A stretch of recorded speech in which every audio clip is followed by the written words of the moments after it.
Misy moa ny fanambarana izay navoaka ny GEC sy ny fivondronamben'ny sendikan'ny mpitantan-draharaham eo anivon'ny raharaham-panjakana ambony eto Madagasikara na ny CSGCEM manao afantarany maro azy. Niarahany tamin'ny fikambanam-ben'ny Tanora ity fanambarana izay mitaky ny fanelanelana FFKM amin'ny famahana ny krizy eto Madagasikara tafiditra ao anatin'izany ny diniky samy malagasy. Fitiny ny vola ravoavy eo amin'ny sarany sirakotorsion ny andindiny bavao.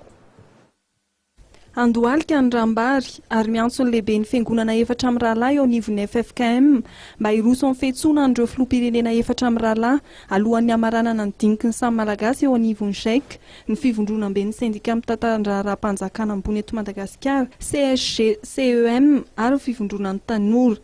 Nosoritan'izy ireo ihany koa tao anaty fanambarana fa ilaina ny hanitsiana ny sorodalana ho an'ny fivoaran'ny krizy eto Madagasikara amin'ny alalan'ny dinika fanakalozan-kevitra amin'ny herivelona rehetra tompony manana proposition na convention tondrosotra fa lazainay ho amendement le izy na dia betsaka ny zavatra kianay ao anatiny ao fa zany zavatra zany tsy avoaka handroany mihitsy satria proposition avy aminay le izy ny lalàna ny demokrasia dia mitaky amintsika rehetra hoe miaraka mikondoa dia eo mahita izay maromaritra raisiny na lalana tokony izorana. Ataonay fa mitovy lenta amin'ity communiqué ataonay tia le communiqué izay nilazainareo omaly izay milaza fa hoe ahemotra ray volana soskevitra iny ary isorana azy ireo satria efa misy hezaka irona ho any amin'ny fampihavanana. Saingizay mbola mizingizina hoe ny FFKM irery ihany ankehitriny no hoany ray aman-dreny hazony rehetra ifanatonana tsy misy raorao na tsy fampitokisana amintsika samy malagasy. Momba ny fifidianana dia nambaran'izy ireo fa tsy mety nisy ny fifidianana mandeha ila. Ny fifidianana unilatéral zany angamba sarotro ny anaovana azy raha amin'ity firenena ity.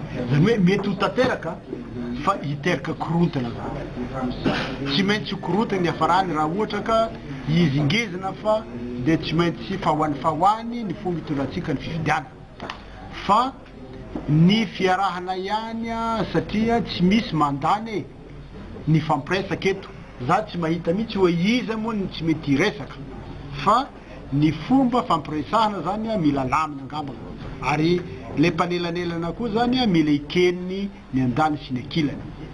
Ka ny hevitray mikasika ny fifidianana zany dia izahay dia mila fifidianana fa fifidianana vahaolana amin'ny krizy ny tadiavinay fa tsy fifidianana hiteraka krizy vaovao indray. Ny GEC, ny CSGCEM ary ny fivondronan'ny Tanora izay nanao fanambarana androany dia manao antso amin'ny mpiara-miombonantoka sy ny vondrona iraisam-pirenena mba tsy ho sakana amin'ny fampiarana ny sorodalana araka ny andininy voalohany amin'ny sorodalana ny fanapahan-kevitra vokatry ny fihaonana tampony misokatra amin'ny mpiara-miombonantoka malagasy.